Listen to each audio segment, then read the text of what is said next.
Boa noite a todos, que eu não falei ainda, você que está aí nas redes sociais, seja bem-vindo, bem-vinda, né, ou bem-vindo.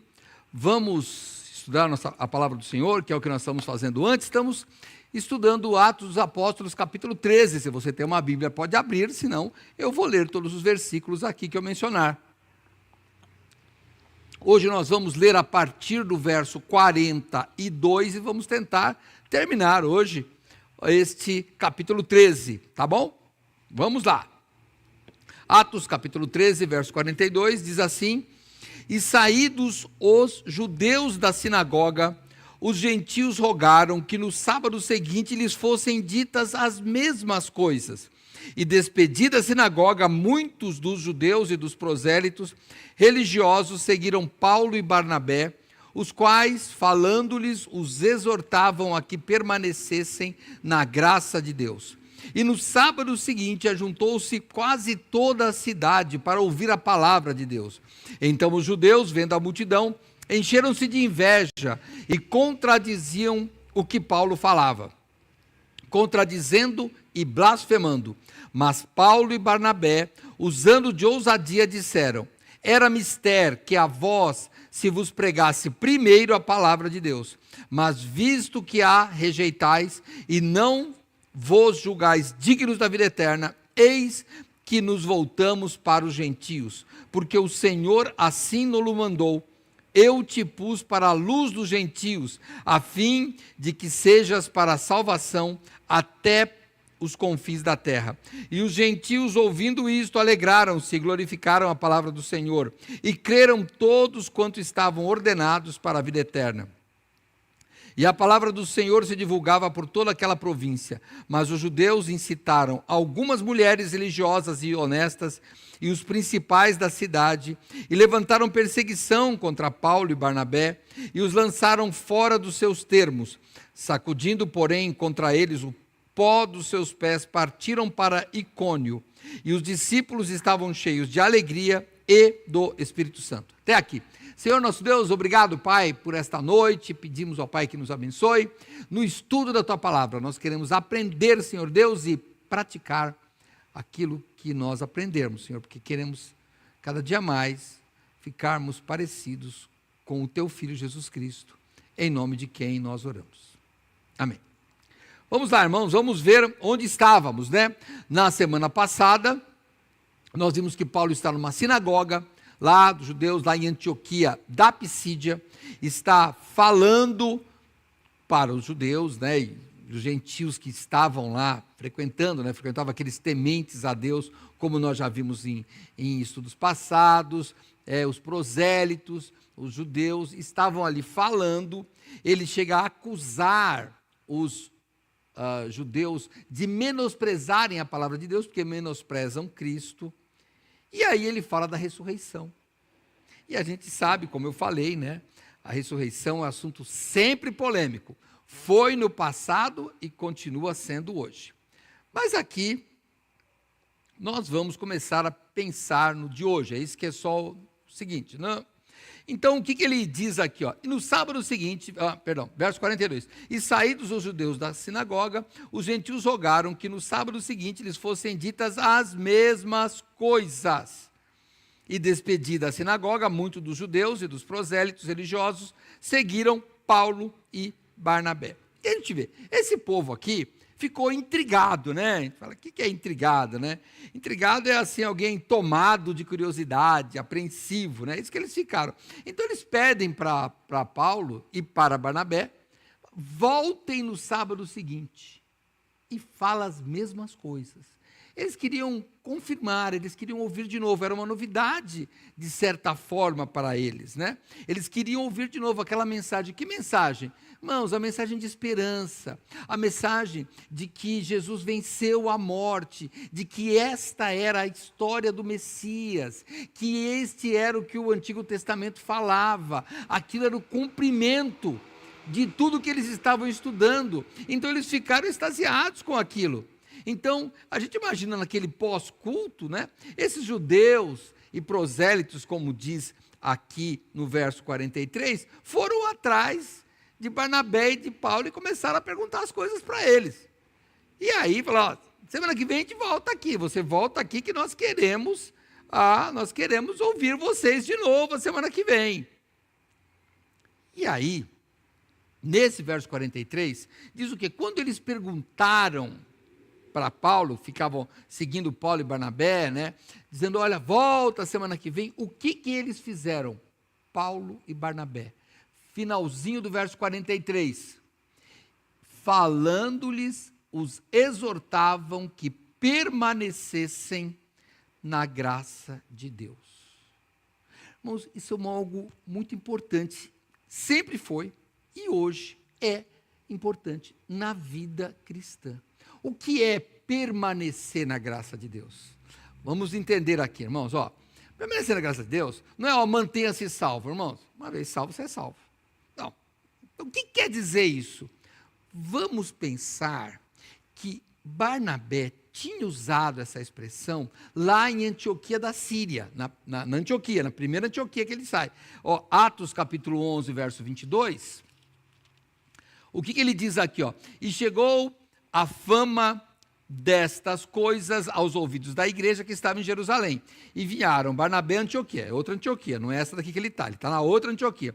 O qual, quando chegou, viu a graça de Deus, se alegrou e exortou a todos a que permanecessem no Senhor com propósito de coração. Irmãos, permanecer na graça de Deus é perseverar. Não é aceitar Cristo e a vida não mudar. Não tem isso. Sabe, eu fui crente. Não foi, irmãos. Se a gente crê na certeza da salvação, nós cremos que temos que crer na perseverança dos salvos também.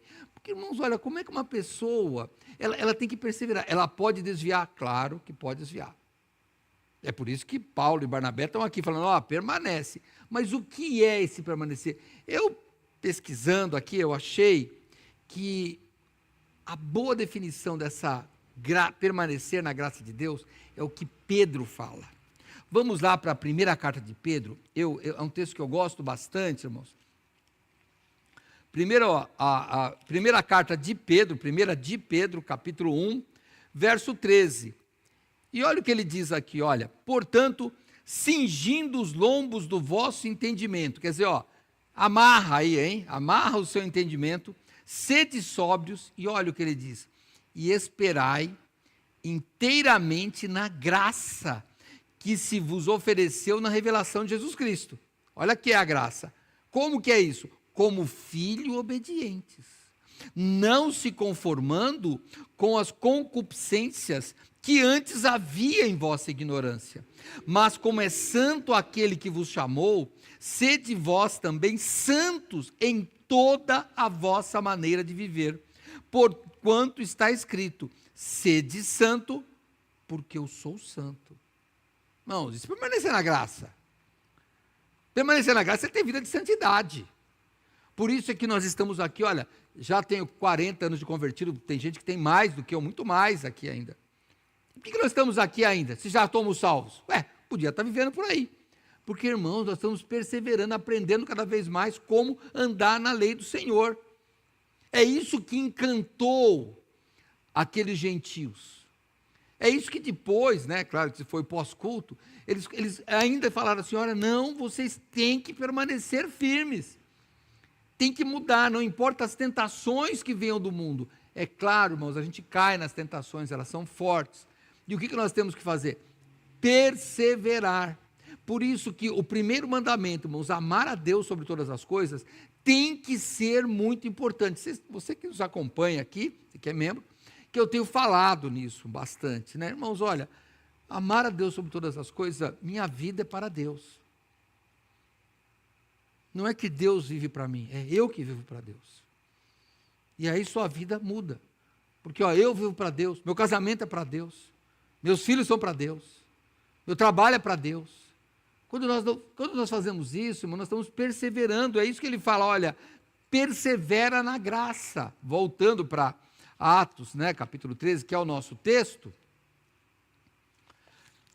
Aqui no verso 43, que foi quando ele termina aqui, 13:43, exortavam a que permanecessem na graça de Deus, é o final, né? Então é isso que aconteceu. E o que acontece quando isso é pregado? A consequência desse discurso, a consequência desta vida, que é a vida que nós desejaríamos ter. Alguns não conseguem, mas esta é a vida que todo crente deveria ter.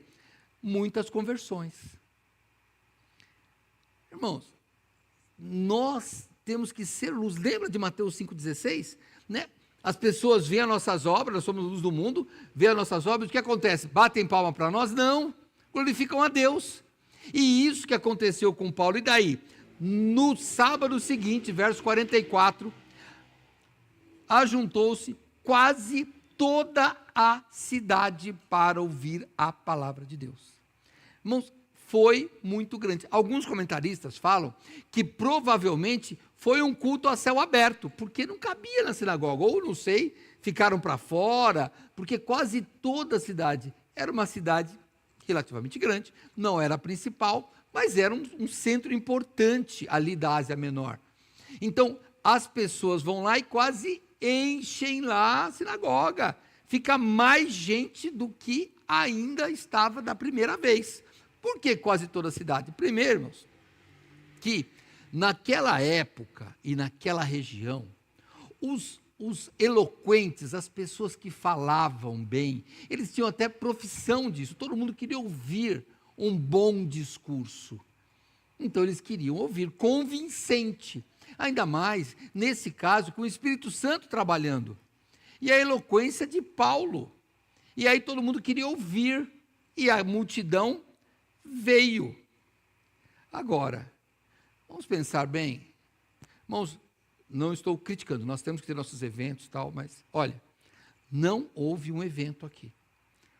Não houve distribuição de brindes, não houve alimentos, era só a pregação. Assim, irmãos, como foi lá em Atos capítulo 8, quando houve a dispersão, né? 8:25, ó. Tendo eles, pois, testificado e falado a palavra do Senhor, falando aqui de Filipe, vai falar de Filipe daqui a pouco, voltaram para Jerusalém e em muitas aldeias dos samaritanos anunciaram o evangelho. Irmãos, é assim que nós temos que agir. Nós vamos falando do evangelho, irmãos. Eu sei que hoje é mais difícil, a gente tem um monte de recursos aqui, você que está em casa aí, ó, nós chegamos mais cedo aqui hoje, e aí como teve os musicais, irmãos, hoje os irmãos ali da parte do som e da transmissão, tinham caixas e caixas pelo menos duas caixas que eu vi, de fios, e liga aqui, perderam quase meia hora, perderam não, né? Usaram quase 30 minutos aí para ligar as coisas, tudo isso que tinha. E o mais importante, irmãos, é que é para pregar o evangelho. Irmãos, sem pregar o evangelho, tudo isso aqui é vão. Tudo isso aqui é vão, irmãos. Porque a nossa vida é falar do evangelho que salva. E como é que nós fazemos isso? Quer ver? Vamos lá. No sábado seguinte, de novo aqui, né? Ajuntou-se quase toda a cidade para ouvir a palavra de Deus. Então os judeus, vendo a multidão, encheram-se de inveja e contradiziam o que Paulo falava, contradizendo e blasfemando. Mas Paulo e Barnabé, usando de ousadia, disseram: era mister que a vós se vos pregasse primeiro a palavra de Deus, mas visto que a rejeitais e não vos julgais dignos de vida eterna, eis que voltamos para os gentios. Eu volto aqui já. Eu só quero dizer o seguinte para os irmãos ali onde estava. Os judeus contradizeram e blasfemaram.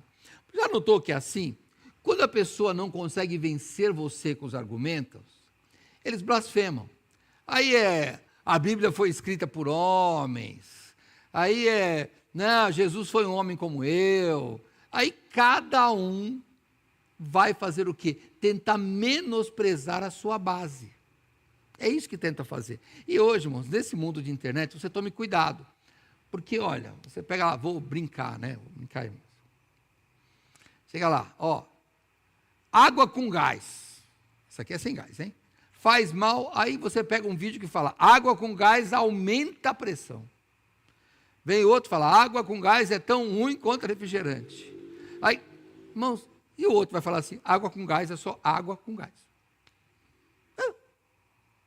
Aí você vai ter aquele monte de gente que estão sendo patrocinados por isso. Alguém está pagando para ele falar por isso.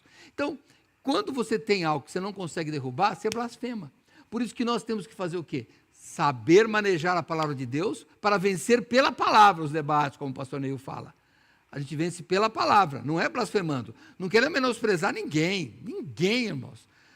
Uma vez uma pessoa aqui, faz muitos anos já, falou assim, olha, vocês quando fazem seminário, vocês estudam os erros das outras religiões? Eu falei, não, a gente não está nem aí com as religiões, a gente está estudando a nossa. A gente estuda a Bíblia. Os outros que são errados é um problema deles, não é nosso não. Porque a gente não está aqui ensinando ninguém a demolir as outras religiões. Nós estamos aqui para defender a verdade que é a Bíblia. Essa é a nossa razão de estar aqui. Então não tem razão para blasfemar. Não tem razão para a gente matar as pessoas, derrubar outras. Não tem razão. Nós vamos vencer pela verdade, porque Paulo diz que nada podemos senão pela verdade. Então, não adianta blasfemar, adianta você saber defender com mansidão a razão da vossa fé, como diz o apóstolo Pedro. Mas voltando aqui, você veja aqui no verso 46, assim, mas Paulo e Barnabé usando de ousadia. Irmãos, ousadia é uma mistura de coragem e oportunidade. A ousadia está bem ligada com a coragem. Essa semana, infelizmente, nós vimos na Austrália um atentado lá terrorista naquela festa do Hanukkah. E um vídeo que, claro, chamou a atenção, que é um vídeo verdadeiro, é um homem, vendedor de frutas, que agarra um atirador. Desarma o atirador. Aquele atirador era um radical muçulmano atirando. E o homem que foi lá era um muçulmano também. Não era judeu, ele era um muçulmano. Então, você vê, ele teve ousadia, ele teve coragem, primeiro para decidir, olha, eu não estou aqui para matar ninguém. A religião tem que pregar a paz, tem que pregar a conversão, e não matando os outros. Então ele foi atacar, ele ataca um, entre aspas, da próxima religião dele, embora são radicais. Mas eu quero falar que a ousadia é essa coragem, sabendo o quê? Aquilo ele levou tiro, ele podia estar morto. Ele podia estar morto. Quando você usa a ousadia, você tem a coragem, porque tem o outro lado da moeda. Lá, por exemplo, aqui você vai notar que Paulo, essa palavra ousadia, o escritor aqui, Lucas, parece que ele gosta desta palavra nas mensagens do apóstolo Paulo. Olha, eu vou ler alguns textos só. Verso 14, verso 3, detiveram-se, pois, muito tempo falando ousadamente acerca do Senhor. Isso aqui o pastor Neil vai explicar na semana que vem, lá em Atos 14, que é Paulo e Barnabé, já em Icônio. Nós vamos terminar lá hoje. Se você vai lá no capítulo 19, verso 8, não, deixa eu ir direto lá no final, falando perante o rei, vai 26, só porque o tempo está indo embora. Quando Paulo está diante do rei, né, de Agripa, ele diz assim, no 28, 26, porque, ó rei, diante de quem também falo com ousadia, sabes estas coisas, pois não creio que nada disto lhe é oculto, porque isso não se fez em qualquer canto. Ele fala diante do rei, então essa ousadia é a coragem de estar na frente de uma pessoa que pode se sentir ofendido e te matar, mandar matar, porque eles tinham isso daí. Então essa é a ousadia, e nós ficamos até envergonhados, porque às vezes não temos ousadia de falar no nosso círculo de amizade, que não podem fazer nada conosco. Pensa bem, falar de Cristo para um colega, o que ele vai fazer? Me fala o que o seu colega vai fazer. Nada. Não vai te mandar embora, porque ele não tem esse poder. Mas vai menosprezar vocês e ter medo de passar vergonha. Paulo não tinha medo de perder a vida. Então, a palavra ousada aqui é muito forte. Vamos voltar para o nosso texto, porque hoje eu quero terminar esse negócio aqui, olha. Verso 45, de novo, né? Eu já li, mas eu vou ler do 45 ao 47. Então os judeus, vendo a multidão, encheram-se de inveja e contradiziam o que Paulo falava, contradizendo e blasfemando. Mas Paulo e Barnabé, usando de ousadia, disseram: era mister que a vós se vos pregasse primeiro a palavra de Deus, mas visto que a rejeitais, não vos julgais dignos de vida eterna, eis que nós voltamos para os gentios, porque o Senhor assim nolo mandou. Eu te pus para a luz dos gentios, a fim de que sejas para salvação até os confins da terra. E aí, nós vamos ver qual era a razão. Pensa bem, a sinagoga é sempre aquele pingo de gente. Aí vem Paulo e Barnabé, pregam no sábado. No outro sábado, a multidão causou inveja. Inveja, irmãos, é você desejar o que o outro tem. Isso é inveja. Então, se você tem algo melhor que eu tenho que ficar alegre com você e não nem por brincadeira. Falar, que bom que fosse meu. Não é seu. Que bom. Não tenho inveja, não é bom não ter inveja. E eles aqui tinham inveja, assim como, lembra que Pilatos sabia que os judeus tinham entregue Jesus por inveja, como diz lá em João, né? Então, eles sabiam que tinha por inveja. Qual era o problema deles lá? Eles estavam com medo de que os romanos lhe tirassem o poder e dessem para esses cristãos. Por quê? Para os romanos, o cristianismo era um ramo do judaísmo. Para eles era só uma divisão do judaísmo lá. Então estavam lá, quem estava mandando? Saduceus, fariseus. De repente esses cristãos chegam e eles tomam o nosso poder. Não, a gente não quer. Então esta é a inveja. E aqui do mesmo jeito. Espera aí. Os judeus tinham ali, em Antioquia da Psídia também, poder político. E esse Paulo e Barnabé poderiam tirar o poder político deles. E você pensa que o político brasileiro é corrupto? Irmãos, isso parece que está na veia do pessoal lá, viu? Tem que ser muito bom para não ser corrupto. É um negócio meio endêmico, mundial e atemporal, porque parece que sempre foi assim. Sempre quem tinha poder parece que quer ter mais ainda. É uma coisa... Eles estavam com essa inveja aqui, ó. O que Paulo fala? Vamos lembrar, hein? Paulo está falando com judeus. Então ele usa citações bíblicas do Antigo Testamento, que era a Bíblia que existia na época. Lembra que ainda não tinha sido escrito, né? O pastor Neil falou domingo. As cartas de Paulo são as primeiras a ser escritas. Paulo está no começo, não escreveu nada aqui ainda. Ele vai escrever ainda depois. Ele ainda não escreveu nada. Está na primeira viagem lá, começando a escrever as coisas. O que ele fala? Quando ele, aqui no verso 47, né? Porque o Senhor assim nolo mandou, eu te pus para a luz dos gentios, a fim de que sejas para a salvação até os confins da terra, ele está citando Isaías. Se você for comigo em Isaías, no livro do profeta Isaías, capítulo 49, no verso 6, olha o que diz aqui em Isaías 49, 6. Deixa eu abrir aqui para ler para você. Disse mais: pouco é que sejas o meu servo, para restaurares a tribo de Jacó e tornares a trazer os preservados de Israel. Também te dei para a luz dos gentios, para seres a minha salvação até a extremidade da terra.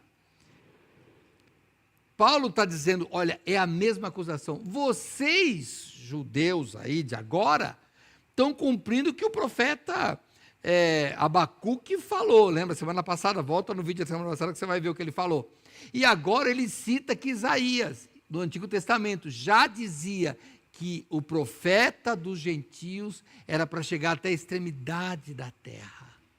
Era para fazer isso. E eles não estavam fazendo. Então, Paulo, essa ousadia de Paulo, é porque ele ainda agrava a acusação deles. Já cita duas vezes Abacuque e agora ele cita Isaías. E vamos lá para o verso 48. E os gentios ouvindo isto, ouvindo o quê? A salvação é para os gentios, agora é com a gente. Eles ficaram felizes da vida. Porque até então, irmãos, como é que era? Você quer ser abençoado por Deus? Vem para a sinagoga, pratica a circuncisão, guarda o sábado, guarda as comidas que você tem que comer, segue os ritos, senão você não tem salvação. E aí vem Paulo dizendo, não, Cristo falou que é para todos serem salvos. E poderia continuar comendo arroz e feijão se fosse brasileiro. Não tinha, na época não tinha. Mas era para fazer isso. Então o que ele diz? Os gentios ouvindo isso, alegraram-se e glorificaram a palavra do Senhor e creram todos quanto estavam ordenados para a vida eterna. E a palavra do Senhor se divulgava por toda aquela província.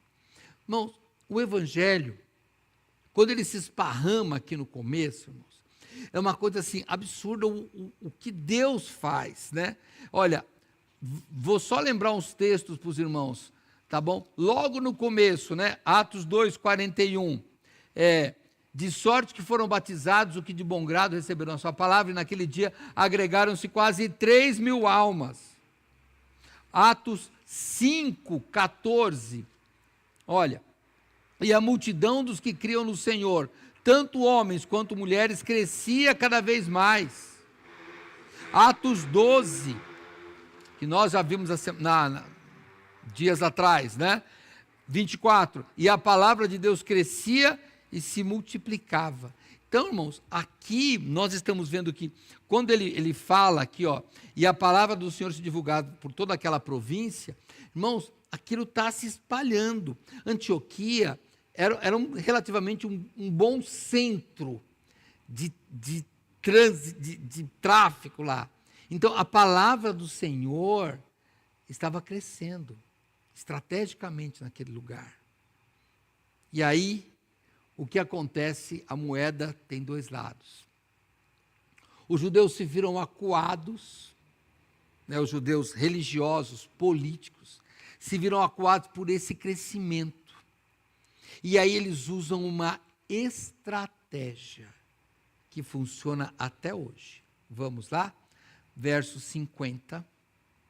Mas os judeus incitaram algumas mulheres religiosas e honestas, e os principais da cidade, e levantaram perseguição contra Paulo e Barnabé, e lançaram fora dos seus termos. Termos aqui é limite, irmão. Expulsaram da cidade. Sacudindo, porém, contra eles o pó dos seus pés, partiram para Icônio, e os discípulos estavam cheios de alegria e do Espírito Santo. Irmãos, o que eles fizeram? Olha que interessante. Eles não falaram, prende esse homem. Não. Eles não fizeram acusação como fizeram com Cristo. Eles não mandaram bandido, não mandaram matar. Olha que inteligente. Eles estavam atrás do poder. O que eles fazem? Quem frequentava mesmo a sinagoga eram algumas mulheres ricas. E elas convenciam seus maridos, eram as mulheres da alta sociedade. Então, ele faz uma cascata assim, né, de poder. Os políticos judeus poderosos convencem as mulheres de que Paulo e Barnabé são impostores, não pregam o verdadeiro judaísmo. Essas mulheres falam com os homens da cidade, que são os seus maridos, e eles conseguem o quê? A expulsão de Paulo e Barnabé. Veja o poder que esse pessoal tinha. Irmãos, pode ter certeza, não vão mandar fechar a igreja. Eles vão cercar politicamente. É assim que funciona. Com leis, uma série de leis. Vai restringindo, não vão mandar. Na escola chegando livros que você é obrigado a ensinar. São os filmes que vão fazendo com que o pecado seja algo normal. São os programas falando das coisas que são pecado, mas que para eles são normais. Essa infiltração, irmãos, não é assim, olha, temos um irmão aqui que é pedreiro, né? Não é pegar marreta, irmão, e quebrar a parede. É quebrar um caninho e deixar a água escorrer. A parede vai ficar mole. Vamos devagarzinho, deixa. Então eles vão agir politicamente, e hoje agem assim, hein? Por isso que no nosso país as primeiras damas fazem muito. Porque elas agem por fora, não aparecem, mas elas estão trabalhando. Elas estão trabalhando, isso é normal, hein? Então, nós vamos isso repetir. E o que eles fazem? O apóstolo Paulo e Barnabé, aqui diz, no verso 51, que sacudiram o pó dos seus pés. Lembra que o mesmo autor, nós cremos que Lucas escreveu Atos e também o Evangelho do seu nome, que leva o seu nome, né? Em duas passagens, mas eu vou ler uma. Lucas capítulo 9, verso 5, Lucas descreve as palavras de Jesus: e se em qualquer cidade vos não receberem, saindo vós dali, sacudi o pó dos vossos pés, em testemunho contra eles. Então Paulo simplesmente faz isso, e ele vai para onde? Ele vai para Icônio. Irmãos, Icônio, ele já está do outro lado, é mais de 130, 140 quilômetros de distância. Eles saem e vão embora. E agora uma coisa bem importante aqui. Você estava tudo crescendo ali, multidão, pensa bem, num sábado, sei lá, teve que abrir as portas, fazer o ar livre, e depois você é expulso, escorraçado da cidade. Você é expulso, irmão, não é assim, estou pedindo para ir embora. É expulso mesmo, não pode voltar mais. O que eles fazem? A Bíblia diz que eles estavam cheios de alegria. Nossa, uma vergonha para mim. A gente fica triste, irmão, por uma série de coisas, e eles ficam felizes. A gente, quando acha que está sendo perseguido, né, sei lá, por algum órgão público e tal, a gente já fica triste, desesperado. E eles estão felizes. Irmãos, isso foi o começo do Evangelho, foi assim. Quando sofria, era motivo de felicidade. Eu vou terminar lendo os primeiros a sofrer lá. Atos capítulo 5, pode ir comigo se você tem uma Bíblia, que eu não vou voltar mais para Atos 13, a semana que vem, se Deus quiser, o pastor Neil já entra no Atos 14. Atos capítulo 5, verso 40. E concordaram com ele, e chamando os apóstolos, depois do conselho de Gamaliel, concordaram com ele, e chamando os apóstolos, tendo-os açoitado. Os apóstolos foram açoitados. Aí, Paulo não está aqui ainda não, hein? Mandaram que não falassem o nome de Jesus e os deixaram ir. Retiraram-se, pois, os apóstolos, da presença dos conselhos, regozijando-se, muito alegres de terem sido julgados dignos de padecerem afronta pelo seu nome, pelo nome de Jesus. E todos os dias, no templo e nas casas, não cessavam de ensinar e de anunciar a Jesus. Quanto mais apanhavam, mais eles queriam pregar. Por quê, irmão? Isso é masoquismo. Masoquista é a pessoa que gosta de sofrer. Não. Isso é a comparação certa. Estou sofrendo, mas não estou sofrendo o tanto que o Senhor Jesus sofreu. Estou sofrendo, mas não por desobedecer a Deus, mas sim por obedecer. Esse é o meu sofrimento. E esse é um sofrimento bom. Quando você sofre, perde o seu emprego, às vezes não precisa de apanhar, é acusado injustamente por estar fazendo a palavra de Deus. Motivo de alegria, difícil no mundo que busca ser alegre o tempo todo, mas é difícil você ser alegre quando está sofrendo. Esses foram, tanto Pedro e os primeiros apóstolos, como aqui Paulo e Barnabé também, felizes e continuam o caminho. A semente estava lançada ali. Eles sabiam que tinha valido a pena. Meu irmão, não sei se você está sofrendo, quero dizer o seguinte: se você estiver no caminho do Senhor, vale a pena.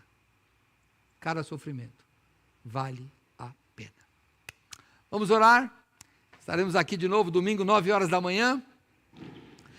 Nosso culto de sexta-feira, que é só presencial, está suspenso até janeiro, a gente já encerrou nosso estudo bíblico. Então, agora, de sexta-feira, em quarta normal e domingo também. Então, domingo de manhã, 9 horas da manhã, estamos aqui e 6:30 da tarde também. Tá bom? Ora. Senhor Deus, mais uma vez, nós somos gratos por tua misericórdia sobre nossas vidas. Nós pedimos, ó Pai, nos dê alegria quando estamos sofrendo por ficar firmes na tua palavra.